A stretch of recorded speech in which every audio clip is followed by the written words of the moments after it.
Morning students, we'll continue with the class. So we'll start with the next topic. So in the previous class I had told like what are the mental health services that is available for mental health patients or mentally ill patients. Okay, for mentally ill patients, so that what are the services that is available. So we will see now the other things that is related to this community mental health nursing. So in this mainly we will see the next topic, it is general attitude towards mentally ill person. Okay, so what are the general attitude of the society or the general attitude of the people towards this mentally ill person. So in generally when this mentally ill person or when the person is mentally ill, the community responds them through denial. You all know what is denial? That is usually they make them isolated, they will not talk to them, they will make them to be separate. They feel that they are mentally ill, or they all feel that is mainly due to the curse of the God. So all this thing that they believe, or they believe that it is like some like atma, like some ghost has been inside their body. So all this thing, it has usually been believed. So therefore what they do, they just go with them. So that is, they'll make them to be isolated, they go with the denial, they'll not believe. Okay, the community people will not believe that the person is mentally ill, and also they are as community people are having lack of understanding. Okay, as the community people is having lack of understanding, they are not understanding properly about this mental illness. Okay, they are not properly understanding about this mental illness. So that is usually about this thing. So that is mainly that, and also they also feel that this mentally ill person, okay, the mentally ill person, they are usually believe that they are not having any capacity for understanding. Okay, they are not having any capacity for understanding. So that is also usually there. And next is usually is that I have told you, right, they feel that this cannot be cured. Okay, they feel that it cannot be cured. The people who are mentally ill, they cannot be cured. So that is usually the thing that they believe. And also it is usually there that they become violent as well as dangerous. They feel that they are very violent and as well as aggressive and as well as dangerous. So these are usually the attitude of an individual towards mentally ill person. Okay, attitude of an individual towards mentally ill person. So that is usually what happens. The community responds to the mentally ill through denial, isolation and rejection. So that is, they are having lack of understanding about the mental illness, and also the people with this mentally ill person are viewed as they are no capacity for understanding. And then they feel that mentally ill person cannot, mentally illness cannot be cured. Okay, so they feel that mental illness cannot be cured. Okay, they feel that mental illness cannot be cured. So that is usually about this. So this is about the general attitude of a person towards mentally ill person. So next we'll see about the next topic, that is mental health nursing issues for special population. Okay, mental health nursing issues for special population, such as like special population, it includes like children, handicapped, women, adolescent. So these are usually the special populations. So women. So these are the special populations. So we'll see what are the mental health issues that they face in this special population. So the first is children. So in case this children, so when we talk about this childhood mental illness, okay, when we talk about this childhood mental illness, so they are having like staggering effects. Okay, they are having staggering effect, because if the childhood mental illness, okay, if the childhood mental illness, if it is not treated, okay, if this childhood mental illness, if it is not treated, then it might lead to long-term mental illness. Okay, if it is not treated, then it might lead to long-term mental illness. So that is usually seen that. So that is childhood mental illness. Okay, so when we talk about this is childhood mental illness, it is having staggering effect, and if it is not treated properly, okay, if it is not treated properly, then it might lead to long-term mental illness. Okay, then it might lead to long-term mental illness. Okay, it might lead to long-term mental illness. So that is usually what happens. So some of the children, okay, some of the children are having they are having increased, usually they are at an increased risk of development. Okay, they will be having increased risk of development of this mental disorders. Okay, they are increased development of mental disorders where they are having family history of any psychiatric illness. Okay, where they are having any family history of psychiatric illness, or if they are having addictive disorders, physical health problems, immature development of brain. Okay, immature development of brain, or if there is any family problems. Okay, or if there is family problems, like always they will be having conflict, if parents are having always conflict, or in case of divorced parents. Okay, or in case of divorced parents, or in case if the child is having low birth weight. Okay, if the child's weight is very low, okay, low birth weight if it is there, or if there is multi-generational poverty. Okay, if there is multi-generational poverty, okay, so poverty, okay, they are in the poverty from a long generation, so in that case also is there, or separation or neglection from caregivers. Okay, separation or neglection from caregivers. So that is usually what happens. Childhood mental disorders, it is usually having staggering effect. If it is not treated at the earliest, okay, if it is not treated at the earliest, then it might lead to long-term mental illness. So this childhood psychiatric disorders occurs in the children where they are having family history of psychiatric illness, or if there is like any family problems, if there is any family problems, if the brain is not developed properly, or in case of low birth weight babies, or if there is multi-generational poverty or separation from the or neglection by the caregivers. So that is usually about this thing. So many psychiatric illness, okay, many psychiatric illness. So usually what is that? So that is usually affect the children and adolescent. Okay, the many psychiatric illness might be like they might affect the children as well as adolescents. Okay, they might affect the children as well as adolescent. So that is usually seen. So in this usually what happen, many psychiatric illness, okay, many psychiatric illness might affect the children as well as adolescent. So the manifestation, or it can be treated for both in children as well as adolescent. Okay, it can be treated like the mental illness can be cured in both children as well as adolescent. So it is mainly this childhood mental illness. Okay, childhood mental illness, it is usually divided into several broad categories. Okay, it is divided into several broad categories such as developmental disorders, disruptive behavior disorders, autic disorders, psychotic disorders, as well as elimination disorders. So many of the psychiatric disorders in children, it has been divided into different disorders like developmental disorder, tic disorder, psychotic disorders, elimination disorder, and disruptive behavior disorder. So in case of if there is psychiatric disorders in the children, so what are the nursing interventions that we have to take? It is that, so we have to develop the child, okay, we have to help the child to master their developmental task. Okay, we have to help the child to master their developmental task, and that is they have to they have to overcome, okay, they have to overcome slow or impaired behavioral disorders. Okay, they have to overcome slow and impaired behavior disorders. Okay, they have to overcome slow and impaired developmental behavior. So that has to be done. Next, they have to like improve the method of communication with the parents. Okay, we have to improve the communication with the parents who have difficulty in communicating with the children. Okay, who have difficulty in communicating with the children. So therefore we have to improve that.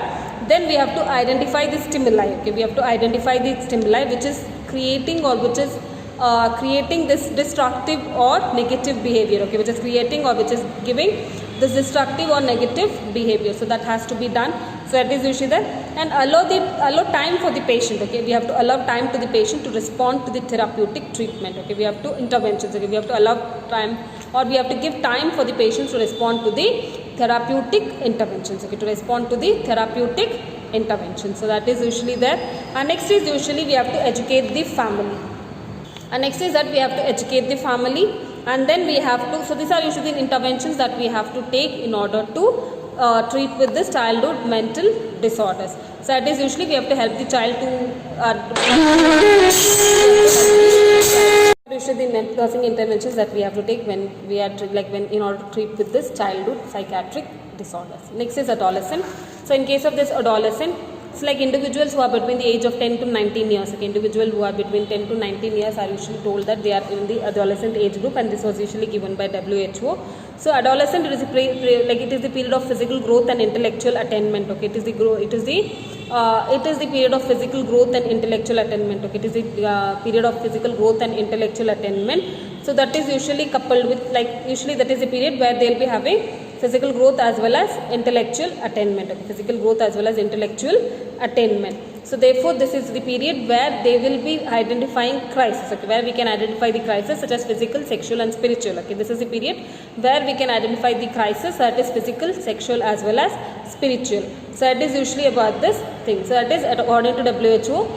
Individuals with the age of 10 to 19 years. Okay, individuals between the age of 10 to 19 years of age are usually they usually come under this adolescent age group, and this is the period where they will be having growth and intellectual development. Okay, where they will be having physical growth and intellectual development, and this is the period where we can identify the crisis such as physical, sexual, as well as spiritual. So what are the problems that we can identify in the adolescent? Okay, what are the mental health issues that we can identify in this adolescent period is that they will be having depression, bipolar affective disorders, and then suicide. Okay, attempted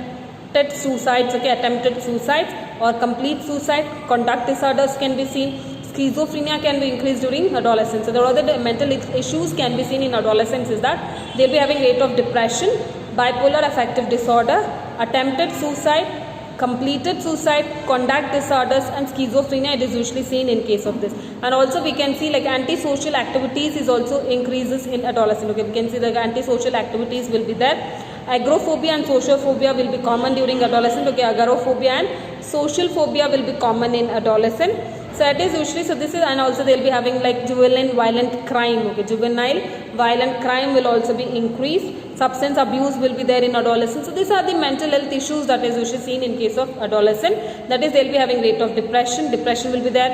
Conduct disorders will be there. Schizophrenia will be there. Attempted suicide, completed suicide, bipolar affective disorder, substance abuse. Juvenile violent crimes will be also common. Agoraphobia and social phobia will be there. Antisocial activities will also be seen in this adolescent. So that is usually the mental health issues that can be seen in case of this adolescents. So what are the interventions, what are the common reasons that we can see that the person will be having mental health issues in this adolescent period is that like there will be emotional difficulties. Okay, emotional difficulties. So this occurs due to improper child rearing practices. Okay, this is due to faulty child rearing practices, and then due to environmental factors. Okay, then due to environmental factors such as poverty, lack of adequate support system, major life stress. Okay, major life stress, and also that is usually what happen, employment. So these are usually the reasons why there is much mental health problems in adolescent is that it is made due to the lack of faulty child rearing practices, that is due to emotional difficulties, and next due to environmental factors it might be due to poverty, lack of adequate support systems, cumulative like stress, life stress. So these are usually the reasons for this many health issues or mental health issues in adolescent. So next is nursing intervention. So nursing interventions, it is usually is that we have to collect certain data. Okay, the nurses have to collect data. So based on that data only she has to go with giving care for the adolescent. So it is mainly they have to check for general appearance of the individual, growth and development of that individual during their when they were kids, and then their general health status, then their mental health status, cultural and social economic background of that adolescent. Okay, cultural and socio economic background of that individual, communication patterns like with their family, how they communicate with their family, with their society, with the peer group. So how they communicate, all those things should be taken out, and also regarding their sexual behavior. Okay, and also regarding their sexual behavior. So all these things should be collected the data, and after collecting the data the nurses have to be based on this only they have to go give care for the adolescent. So that is usually about this nursing intervention. So this is about this adolescent. So in this adolescent usually what is that? So that is mainly seen that like according to WHO, the individual between the age of 10 to 19 years it is usually told as adolescent, and during this period they will be having many health issues, mental health issues such as depression, attempted suicide, completed suicide, schizophrenia, and then substance abuse, anxiety, juvenile crimes as well. So these are all of the things that this occurs mainly due to emotional difficulties as well as environmental factors such as low poverty, stress. So all this thing it is related. Nursing intervention is that we have to take certain collect history of the previous as well as the current history. Then based on that we have to go and give care for the adolescent.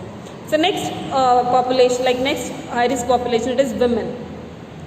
So when we are talking about this women, so normally women are usually special group of mental health care. Okay, they require a special group of mental health care because in majority of the societies. Okay, in the majority of the society, as psychiatric disorders are common in women. Okay, psychiatric disorders are common in women. So that is the most common mental health disorders that can be seen in females. It is usually includes depression, neurotic depression, anxiety, phobic, neurosis, dissociative disorders, adjustment problems, attempted suicide, anorexia nervosa, and senile dementia.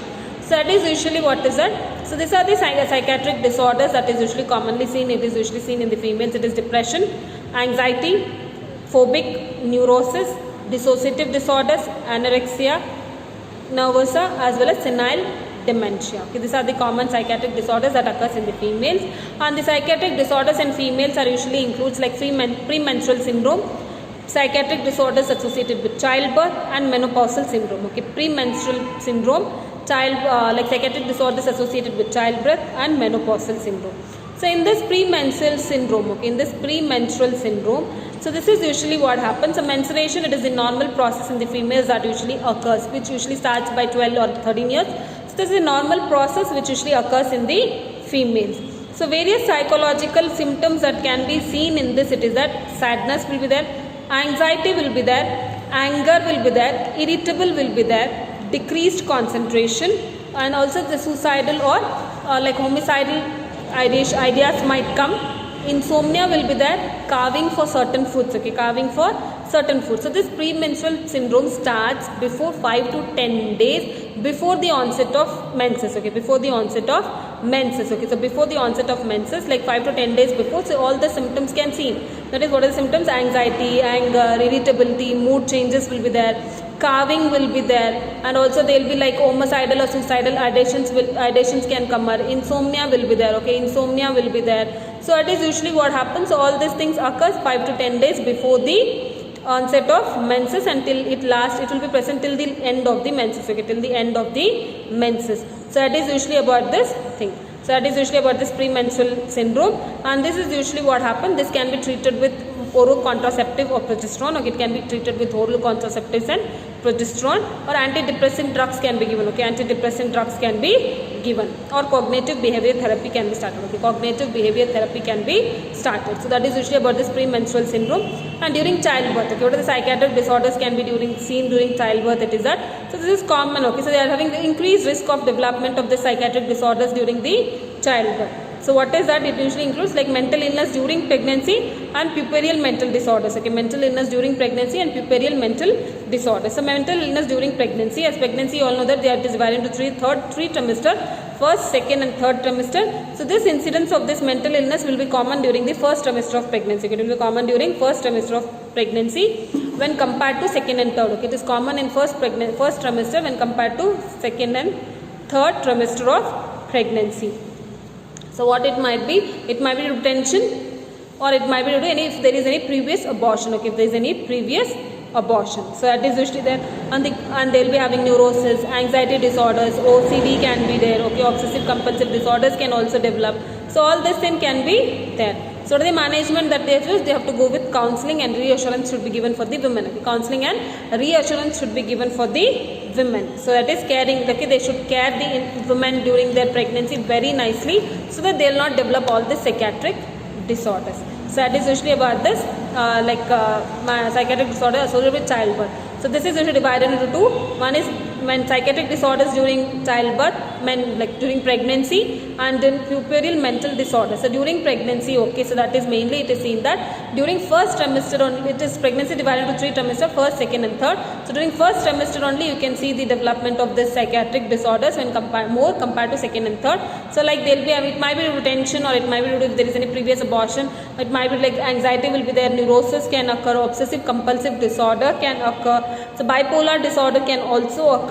So that is usually about this psychiatric disorders which is associated during pregnancy. Next is, it is usually the management is that mainly we can go with giving them counseling and reassurance, okay, counseling and reassurance should be done. So that is usually, and we have to take care of the women properly, then this will not be occurring. So that is usually about this thing. And next is puerperal mental disorders. Puerperal mental disorders is after childbirth, okay, puerperal is usually after childbirth. So puerperal mental disorders, it might be like baby blues, postpartum depression, postpartum psychosis, okay, the disorder that can be seen, it is baby blues, postpartum depression, postpartum psychosis. So all this thing you will be studying in detail in your next year, that is in OBG. So just have an idea that postpartum mental disorders, what we can get, it is a baby blues, postpartum depression and postpartum psychosis. So this postpartum psychiatric disorders, it is mainly due to like premenstrual syndrome or premenstrual it might be due to premenstrual syndrome, or if they are taking oral contraceptives more, okay, if they have taken oral contraceptives more, or fertility medications, okay, if they are taken more of oral contraceptives or this fertility medications, then they can develop this thing, or if there is any previous obstetric complications, okay, if there is any previous obstetric complications. So that is usually about this thing. Or it might be due to if there is family history of any depression, okay, if there is any family history of depression, or if they are having negative perception, okay, if they are having negative perception, or if they are not living with their spouse, okay, if they are not living with their spouse, or if they are having any marital problems, okay, if they are having any marital problems. So that is, or if they are having too much of stress, so that time usually they can develop this puerperal mental disorders, okay, they can develop this pubertal mental disorders. So the management that we have to do, so management is mainly hospitalization is required. Okay, hospitalization is required, and then counseling should be given. Behavioral therapy will be started. ECT also can be done. Electroconvulsive therapy will be started. Antipsychotics is should be given. Like antipsychotics can be given. Like all these drugs, okay, like carbamazepine, sodium valproate, or benzodiazepine. It is all effective, relatively safe during breastfeeding. So that is usually about this thing. So that is mainly like this psychiatric disorders during pregnancy or during childbirth. It is divided into mental disorders during pregnancy and pubertal mental disorders. So mental disorders during childbirth, it is seen that like during pregnancy, it is seen that it is common in first trimester compared to first and second and third trimester. And in this pubertal mental disorders, so this is common in those like if they are having family history of depression, or if they are having like any marital problems, if they are not living with their spouse, or if they are substance abuse or pre-menstrual syndrome. So all these areas we can see that they can develop this baby blues, postpartum hemorrhage, as well as postpartum psychosis. And what is management, that is that hospitalization is required, group therapy or individual counseling should be done, behavioral therapy should be started, ECT should be started, psychotherapy should be given, antipsychotics should be given, and the drugs such as carbamazepine, sodium valproate can be given to the women during breastfeeding also. So it is usually about this pubertal mental disorders. So it is essentially seen about this thing. So this is about this women. So next is elders. So elders, it is usually seen that about in according to 2011 population, okay, census, okay, according to 2011 census, it is seen that the population of old age in our country, it is about 8%. Okay, the 8.0 in our country. Okay, the population is about 8.0 in our country. So therefore, during this period, they require good mental health. Okay, they require good mental health and emotional well-being, which is very important in the older age. Okay, good mental health as well as emotional well-being is very important in the older age. So this usually it is seen that elderly people are prone to develop this mental disorders. Okay, elderly people are prone to develop this mental disorder. So what are the common mental health issues that we can see? It is death of the spouse, retirement, loss of physical ability, loss of psychological ability, moving to long-term care facilities. Okay, moving to long-term care facilities, death of a friend or loved one, breakup in the joint family. Okay, breakup in the joint family. Next is increased dependency status. Okay, increased dependency status, low social cost, elderly abuse. So all these are the issues that can be seen in case of elderly people. So it is mainly death of a spouse, retirement, loss of physical ability, loss of psychological ability, moving to a long-term care facility, death of a friend or loved one, increased dependency status, low social class, elderly abuse. So these are the mental issues that can be seen in case of elderly people, and this mental issues occurs in the elderly people due to aging, problems associated with physical health, cerebral pathology, socio-economic factors such as breakup in the family system. So all this thing it is usually occurring. So it is mainly due to due to the associated with physical health, aging of the brain, so problems associated with physical health. So all this is usually occurring in this elderly. So it is mainly in the common mental disorders that can be seen in elderly. It might be dementia or mood disorders. Okay, dementia or mood disorders. Okay, the common disorders that can be seen in case of elderly, it might be dementia and mood disorders. So other disorders, it can be like neurotic disorders will be there, sleep disorders will be there, personality disorders will be there, and alcohol abuse can be seen. So in common disorders, it might be like personality disorders will be there, dementia will be there, mood disorders will be there, sleep disorder will be there, and alcohol abuse disorder will be there. So what is the management that we have to do in order to cure or in order to make them maintain mental health of the old age people? It is that so they should a goal of this nursing intervention in the elderly people is that they have to give maximum independence to this old age people. Okay, maximum independence should be given to the old age people, and we have to explain them regarding the normal aging process. Okay, we have to explain them regarding the normal aging process to the individual, and then mental status examination should be conducted regularly, and then behavioral problems should be assessed regularly. Then we have to check their general health should be checked, and then we have to support them. Okay, social support should be given to the old age people. and the medications whatever it has to be given, it should be given continuously to them. And also, so that is usually about the interventions that we have to take in order to elderly people. So that is mainly we have to go with, talk with them politely, we have to talk to them, we have to explain them regarding the normal aging process that is occurring, and we have to ask them to be independent. Okay, we have to ask them to be independent, and then we can go with is that mental status examination should be done. And like if it is depression, anxiety or psychosis, anything is there, we have to go with a mental status examination. Then we have to frequently observe their behavioral problems. Then functional ability should be assessed, general health should be checked, and support system should be given. Okay, so these are the nursing interventions that we have to do in case of this elderly people. So this is about this elderly people. So elderly people, it is seen that in our country they are about 8% of 8.0 in our country. So majorly they face like the problems that is associated with the elderly people. It is usually like dementia, mood disorders, sleep disorders, eating disorders, insomnia. So that is usually there. Personality disorders will be there, neurotic disorders will be there. So that is usually about this old age people. So that is usually about this thing. So that is usually about this like special population, which is usually seen that like what are the mental issues can be seen in the special populations like child, adolescent, women, elderly people, or in case of handicap, we can see there are certain things like in case of domestic violence. Okay, people where they are having domestic violence, what are the mental health issues they can face is that they might face many so they might face many mental health issues. So therefore these are usually the mental health issues that is seen in case of special population. So that is usually about this. So by this community mental health nursing, it is usually completed. So you can just go through with the notes whatever I have sent. So then carry on with the thing, carry on with your studies. So that is usually about this community mental health nursing. So community mental health nursing, it is usually the application of specialized knowledge to the population. Okay, it is the application of specialized knowledge to the population, communities to promote their mental health. Okay, to promote their mental health as well as prevent the illness that is mental illness that is associated with them. So that is usually about this community mental health nursing. So that is usually this community mental health nursing completes. So you can just take down the notes whichever I am given and go through with the class. Thank you.